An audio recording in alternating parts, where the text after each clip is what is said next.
बिस्मिल्लाहिर्रहमानिर्रहीम। अस्सलामु अलैकुम वरहमतुल्लाहि वबरकातुहू। मुसलमान होकर जीना और काफिर होकर मरना।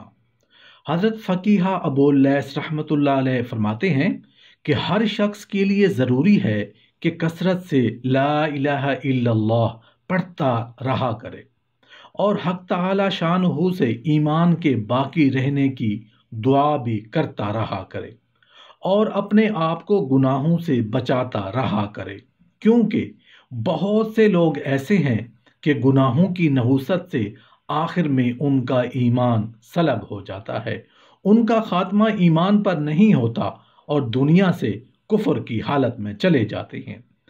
इससे बढ़कर और क्या मुसीबत होगी कि एक शख्स का नाम सारी उम्र मुसलमानों की फहरिस्त में रहा हो मगर क़यामत में वो काफिरों की फहरिस्त में हो। ये इंतहाई अफसोस और बड़े नुकसान की बात है। उस शख्स पर अफसोस नहीं होता जो गिरजा घर या बुतखाना में हमेशा रहा हो और वो काफिरों की फहरिस्त में आखिर में शुमार किया जाए। अफसोस है उस पर जो मस्जिद में रहा हो, नेक आमाल करता रहा हो, सर्दी गर्मी को बर्दाश्त करके अल्लाह को राज़ी करने में लगा रहा हो और फिर भी वो काफिरों में शुमार किया जाए। ये बात गुनाहों की कसरत से और तन्हाइयों में हराम कामों में मुब्तला होने से पैदा होती है।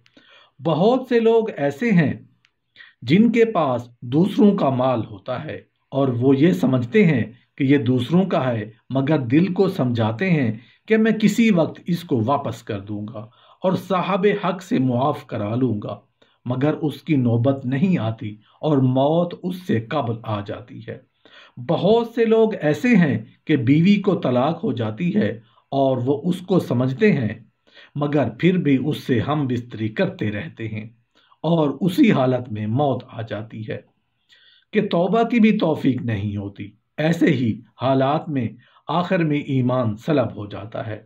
शेख अब्दुल कादिर जिलानी रहमतुल्लाह अलैह अपनी जिंदगी के आखिरी दौर में एक जंगल से गुजर रहे थे कि अचानक एक नूर बादल की तरह आया और आसमान के उफक को घेर लिया और उसमें से आवाज आई, अब्दुल कादिर, मैं तेरा खुदा हूँ। तूने बड़ी मेहनतें की हैं और बड़ी रियाजतें की हैं, बड़े मुजाहिदे किए हैं, बड़ी मुशक्क़तें उठाई हैं। आज के बाद मैंने तुमसे नमाज मुआफ़ कर दी है, रोज़े मुआफ़ कर दिए हैं, दीन के सारे अहकामात की पाबंदी उठा ली है। अब तुम आज़ाद हो, जो कुछ तुम्हारे दिल में आए तुमसे कोई पूछ गुछ नहीं होगी। शेख अब्दुल कादिर जिलानी रहमतुल्लाह अलैह ने फौरन पढ़ा, ला हौला वला कुव्वत इल्ला बिल्लाहिल अलिय्यिल अज़ीम। जा मरदूद, दफा हो जा, तू शैतान इबलीस है। अल्लाह के पैगंबरों से बढ़कर कौन हो सकता है? दीन के लिए मुशक्क़तें बर्दाश्त करने वाला, मेहनतें करने वाला, लेकिन अल्लाह ताला ने अपने पैगंबर से नमाजें मुआफ़ नहीं की, रोज़े मुआफ़ नहीं किए, दीन की अहकामात की पाबंदी नहीं उठाई। मैं कौन होता हूँ और मेरी मेहनत क्या चीज़ होती है कि अल्लाह ताला ने दीन के अहकामात भी उठा लिए। दोबारा फिर आवाज़ आई, अब्दुल कादिर, 70 अब्दाल ऐसे गुजरे हैं जिनको मैंने आखिरी वक्त में गुमराह कर दिया। आज तुझे तेरे इल्म ने बचा लिया, वरना तू भी गुमराह हो जाता। पीराने पीर ने दोबारा पढ़ा, ला हौला वला कुव्वत इल्ला बिल्लाहिल अलिय्यिल अज़ीम, और फरमाया, जालिम, ये तेरा दूसरा हमला है। मुझे मेरे इल्म ने नहीं बचाया, बल्कि मुझे मेरे अल्लाह ने बचाया है। अगर अल्लाह ताला उसकी तौफीक शामिल हाल ना होती तो मैं भी गुमराह होने वालों में शामिल हो जाता। हज़रत ज़ैद बिन अरकम रज़ी अल्लाहु अन्हु नबी करीम सल्लल्लाहु अलैहि वसल्लम से नकल करते हैं कि जो शख्स अखलाक के साथ ला इलाहा इल्लल्लाह कहे वो जन्नत में दाखिल होगा। किसी ने पूछा कि कलमा की अखलास होने की अलामत क्या है? फरमाया कि हराम काम उसको रोक दे, और जाहिर है कि जब हराम कामों से रुक जाएगा और ला इलाहा इल्लल्लाह का कायल होगा तो उसके सीधा जन्नत में जाने में क्या तरद्दुद है। लेकिन अगर हराम कामों से ना रुके तब भी उस कलमा पाक की ये बरकत तो بلا تردد ہے کہ اپنی بدعمالیوں کی سزا بھگتنے کے بعد کسی نہ کسی وقت جنت میں ضرور داخل ہوگا۔ البتہ اگر خدا نہ خواستہ بدعمالیوں کی بدولت اسلام اور ایمان سے ہی محروم ہو جائے تو دوسری بات ہے۔ حضرت شداد رضی اللہ عنہ فرماتے ہیں، حضرت عبادہ رضی اللہ عنہ اس واقعہ کی تصدیق کرتے ہیں کہ ایک مرتبہ ہم لوگ نبی کریم صلی اللہ علیہ وآلہ وسلم کی خدمت میں حاضر تھے۔ نبی کریم صلی اللہ علیہ وآلہ وسلم نے دریافت فرمایا، کوئی اجنبی، کوئی غیر مسلم تو مجمع میں نہیں؟ ہم نے عرض کیا، کوئی نہیں۔ ارشاد فرمایا، کواڑ بند کر دو۔ اس کے بعد ارشاد فرمایا، ہاتھ اٹھاؤ اور کہو لا الہ الا اللہ۔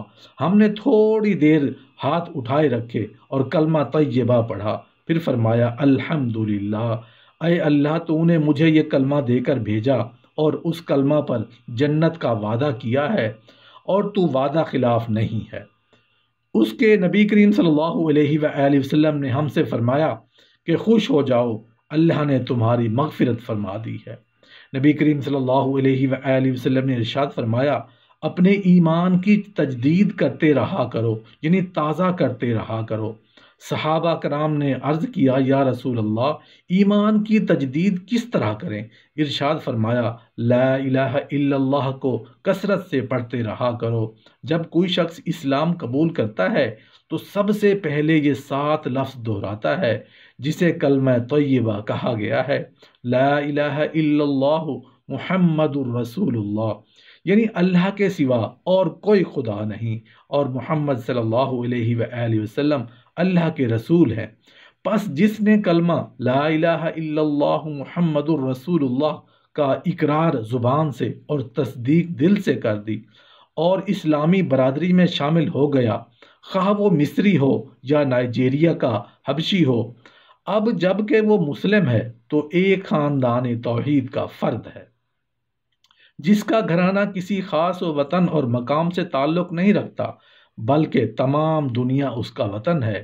یہی وہ بنیاد تھی جس نے ابو جہل اور ابو لہب کے خاندانی رشتوں کو نبی کریم صلی اللہ علیہ وآلہ وسلم سے توڑ دیا اور بلال حبشی رضی اللہ عنہ اور صہیب رضی اللہ عنہ کا رشتہ جوڑ دیا۔ دنیا کے تمام رشتے ٹوٹ سکتے ہیں مگر یہ اسلام کا رشتہ نہیں ٹوٹ سکتا۔ ممکن ہے کہ ایک باپ اپنے بیٹے سے روٹھ جائے، بعید نہیں۔ ایک ماں اپنے گود سے بچے کو الگ کر دے، ہو سکتا ہے۔ ایک بھائی دوسرے بھائی کا دشمن ہو جائے، یہ بھی ممکن ہے کہ دنیا کے تمام عہد مدت، خون اور نسل کے باندھے پیمان و وفا و محبت ٹوٹ جائے، مگر جو رشتہ پاکستان کے ایک مسلمان کو افریقہ کے مسلمان سے ہے، یا عرب کے ایک بدو کا تاتار کے چرواہے سے ہے، یا ہندوستان کے ایک نو مسلم کو ملک معظم کے ایک قریشی سے پیوست اور جان کرتا ہے، دنیا میں کوئی طاقت نہیں جو اسے توڑ سکے، جسے خدا نے انسانوں کے دلوں میں اس کلمہ کے ذریعے سے جکڑ دیا ہے۔